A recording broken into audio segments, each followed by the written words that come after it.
What's up, a Cinema Shogun here, and more information is starting to trickle out about Taylor Hawkins' death. For those of you all who don't know, Taylor Hawkins is actually a famous drummer for the Foo Fighters band who was found deceased in his hotel room in Colombia last night. Now, none of this information has been made public or has been confirmed in the U.S. yet, but this information has been making the rounds over in Colombia where he passed away at. So I want you all to take note of that this information isn't necessarily official, so take it with a grain of salt. I don't believe that these Colombian journalists and news outlets have any reason to lie about his death, but like I said, this information hasn't been confirmed over here in the U.S. yet. And remember, I am just the messenger here. I know a lot of people seem to be really sensitive about this guy, and I'm just trying to bring you all the information that has been made public over in Colombia. A white powder similar to cocaine and hallucinogens were allegedly found in the 5-star Casa Medina hotel room of Foo Fighters drummer Taylor Hawkins, who has died at age 50.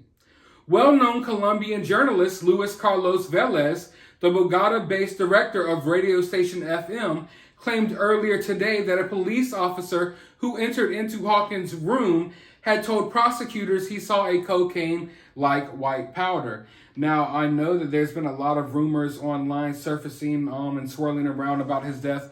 Most people automatically assume that this was a drug-related death.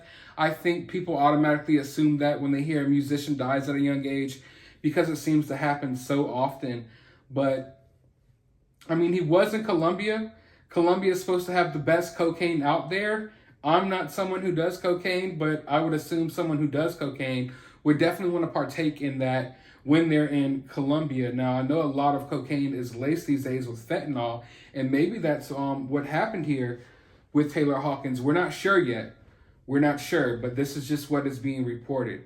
Meanwhile, a respected Colombian newspaper, El Tiempo, said a confidential report it had been informed about pointed to hallucinogens, mind-altering drugs that include LSD being found inside the hotel room.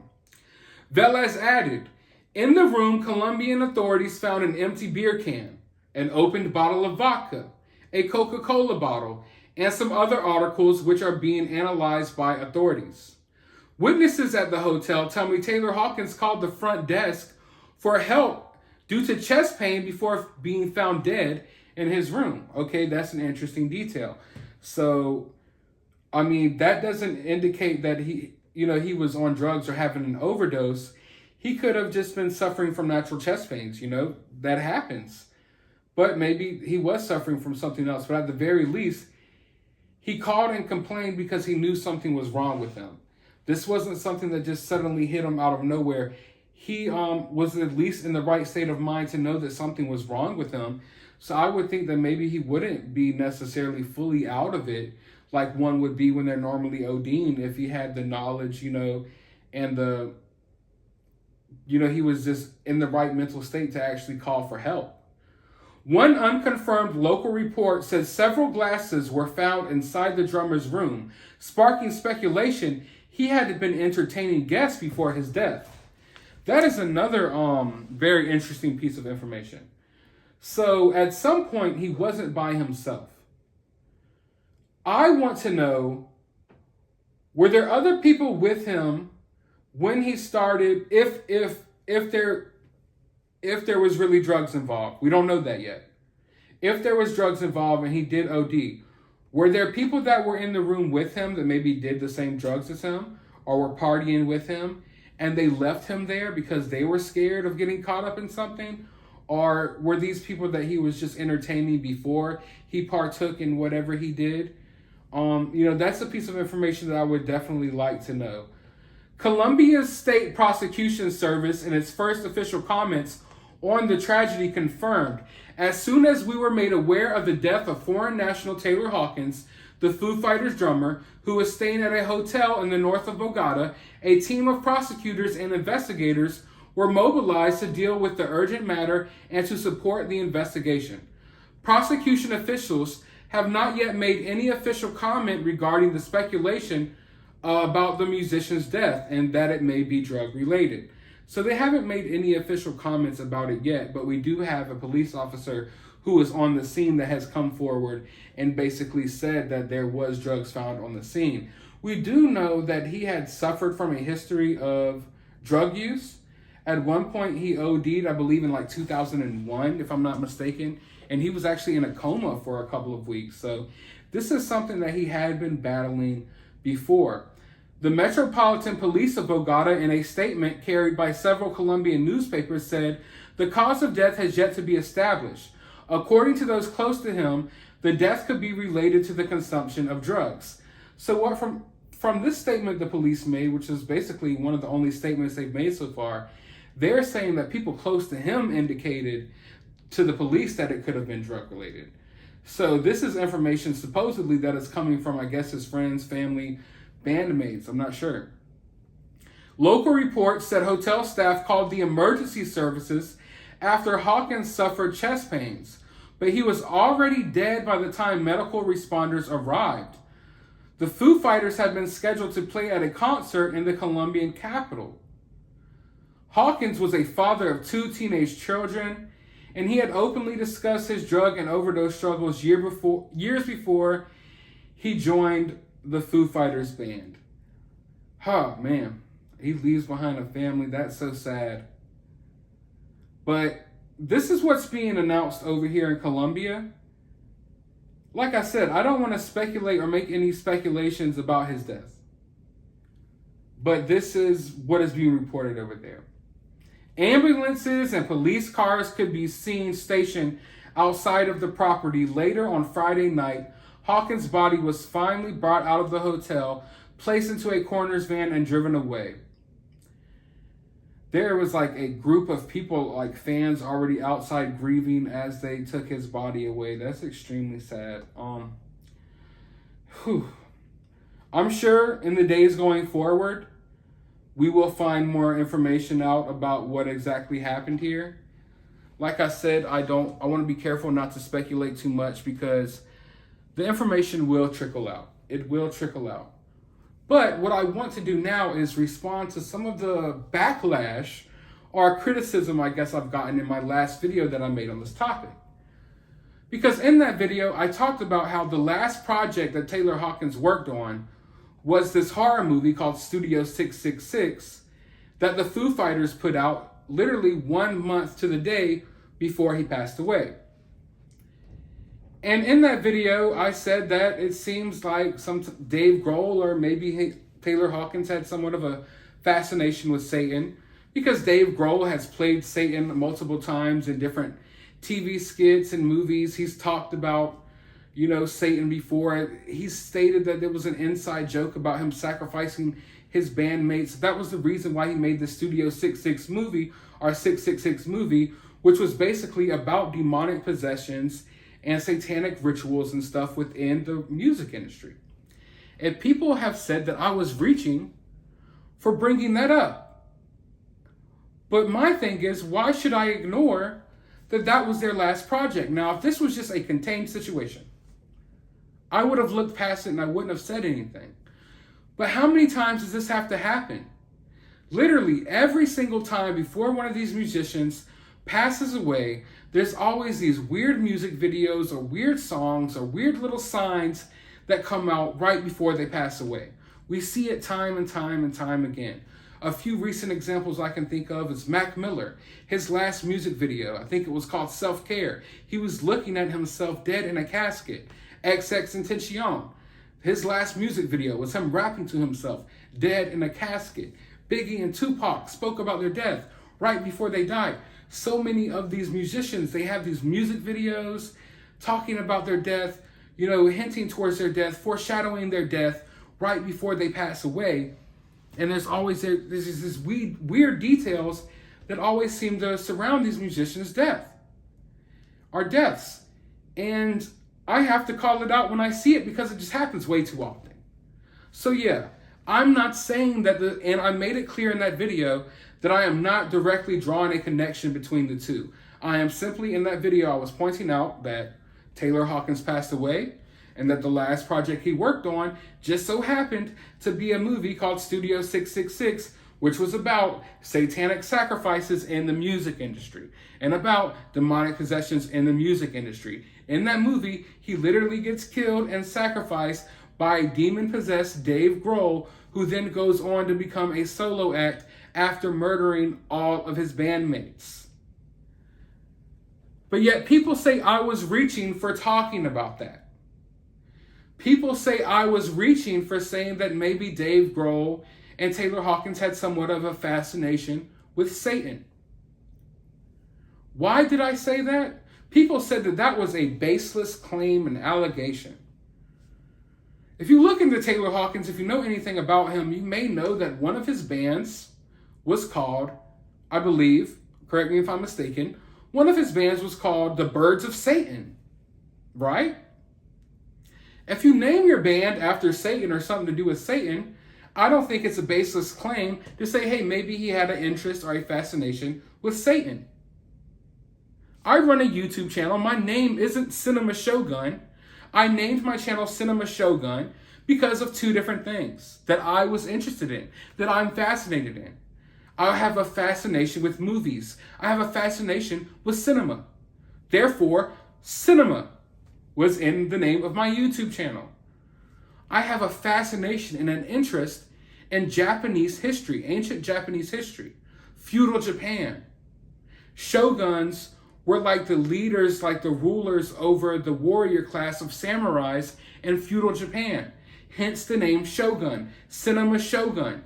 If you ever talked about me or referred to me in any way and said, hey, this guy has a fascination with movies, it wouldn't be a freaking reach because it's right there in my name. For me to say that maybe Taylor Hawkins or Dave Grohl had somewhat of a fascination with Satan is not a baseless allegation. It's not a reach because they have a freaking band named after Satan, and Dave Grohl has repeatedly dressed up as Satan on multiple occasions and literally just put out this movie about demonic satanic rituals, sacrifices, and possessions literally a month ago. It was their last freaking project. The project they are promoting now is a spinoff from that movie about some band in that movie that was possessed and winded up killing all of their bandmates. And they're promoting that album right now as Taylor Hawkins is dead. So no, it's not reaching. It's not baseless allegations. I'm just calling shit for what it is. For people to sit here and pretend like rock and roll doesn't have like satanic undertones and isn't somewhat tied in with Satan, it's like you're being completely oblivious at this point. I don't have any problem with rock and roll music, and I get it. I understand there's all types of subgenres that you could really get down to the semantics of it all. But oh, well, this isn't really rock and roll, it's punk rock or heavy metal or whatever the hell people are calling it these days. Listen, I don't get into all that micro-identifying things. Look, if it's rock and roll, it's rock and roll. If it's rap, it's rap.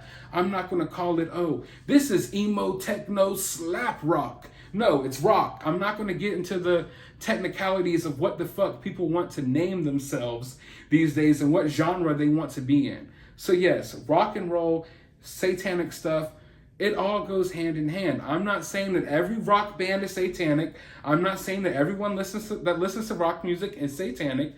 I listen to rock music. I like some of the Foo Fighters music. I think Taylor Hawkins is one of the most talented drummers I've ever heard in my life. That doesn't take away from the fact that I believe that the music industry is somewhat satanic. And the reason I believe that is because they go out of their way to show us that every chance they get. It's a baseless claim or an allegation to say that he may have been fascinated with Satan. Oh, Satanism and the music and rock and roll have nothing to do with each other. Dude's name of his freaking band is Birds of Satan. Like, what more do you want me to say? I don't get how people could bury their head in the sand and just act like all of these things aren't there. The symbology is there. The references is there. And don't get me wrong. When I think of like rock bands that are heavy on like the satanic type of stuff, I don't think about the Foo Fighters. I think of the Foo Fighters as a way cleaner band than those who usually dabble into like the dark type of stuff. But at the same time, the music industry as a whole definitely has these satanic undertones. And regardless if they believe in Satan, if you believe in Satan, it doesn't really matter. It's the fact that they do this in their music videos. They put these references in their movies, TV shows, music, you name it. And I'm not going to sit here and ignore the fact that it's there. And I don't understand how people can continue to ignore the fact that it is there when it is shining in your face. I'm being called a clickbaiter that is reaching for saying that, hey, maybe Taylor Hawkins was kind of into Satan when Taylor Hawkins participated in a band that he chose to name the Birds of Satan. It's like, what the fuck, dude? I'm just calling shit for what it is. It's not my fault that these people want to dress up as the devil and go on Jimmy Kimmel. I have nothing to do with that. But I'm not going to ignore it. If you're to sit there and act like it's not a thing, it's like, are you being delusional at this point? I get we all like different musicians and these stars and these famous people. Don't get so wrapped up in it that you can't spot the obvious here. Once again, also, these videos I make, often they're not long. I'm never going to get my full thoughts and my full opinions about how I feel about a certain topic out in one video. But please do not put words in my mouth and jump to all these conclusions about what I mean or about what I'm trying to say when I didn't articulate that myself. So if I say a couple of things about a person, don't jump to these conclusions that I think this way about all these other people in this, that, and the third. Like, we're not 5 years old. We're adults here. We should be able to talk and understand that. You know, I made a point about how this movie was about satanic rituals, and someone was like, yeah, well, he wasn't the only one who made the movie. Okay. Who said he was? I've had several comments. All rock bands aren't satanic and it isn't about Satanism. Okay, I didn't say it was. But let's just be honest about the reality here, because satanic themes have been part of rock and roll and part of the rock scene for way before I was born and probably before you all were born. We're going to sit here and act like Ozzy Osbourne didn't talk about Satan and bite bats' heads off on stage and shit. We're going to sit here and act like there, you know, I mean, if you even trace it back to the earliest days, some of the earliest stories were about a man who met the devil at a crossroads and sold his soul in exchange for being able to play the guitar better. And that was what spun off like jazz music and rock, and guitar playing is how we know it today. That's one of the oldest legends of music and rock and roll in itself. So no, I'm not going to sit here and blatantly ignore the fact that these people just made a movie about satanic rituals right before this guy died. I'm not saying that has anything to do with each other.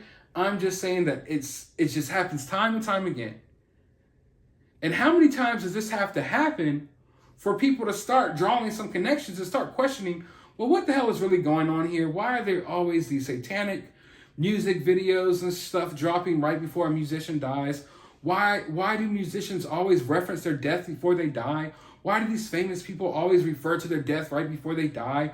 Why do they always put out projects that seem to allude to their death right before they die? It happens so many fucking times over and over and over and over again. Yet when you point it out, you're called a conspiracy theorist for pointing out things that are so blatantly obviously there.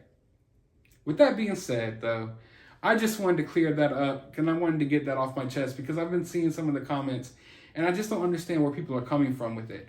Because at the end of the day, you can't say something is baseless and it's just like I'm just coming up with this shit out of thin air when the dude made the conscious decision to name his band after Satan, and Dave Grohl made the conscious decision to dress up as Satan on multiple occasions. He even talks about the shit himself. You can look in the interviews of him talking about it. And if I pointed out I'm a conspiracy theorist for pointing out decisions that these people chose to make with their lives, no, maybe you are being a little bit delusional here. Maybe, just maybe, you're blinded by their stardom and you don't want to accept the fact that some of your musicians may dabble into some things that you don't necessarily support. And that's okay, because at a young age, I learned how to separate the art from the artist. That's something my granddad told me to do at a young age, because all the time, we see it all the time. There's talented people out there who sometimes are wicked people. And I'm not saying that Taylor Hawkins was a bad person. By all accounts, he seems like he's a perfectly good dude. He's a perfectly good dude. And I'm sure he is a good family man Who knows what his beliefs are? I don't care what his beliefs are as long as he was a good person. But good people often make mistakes. Good people sometimes get wrapped up in bad things.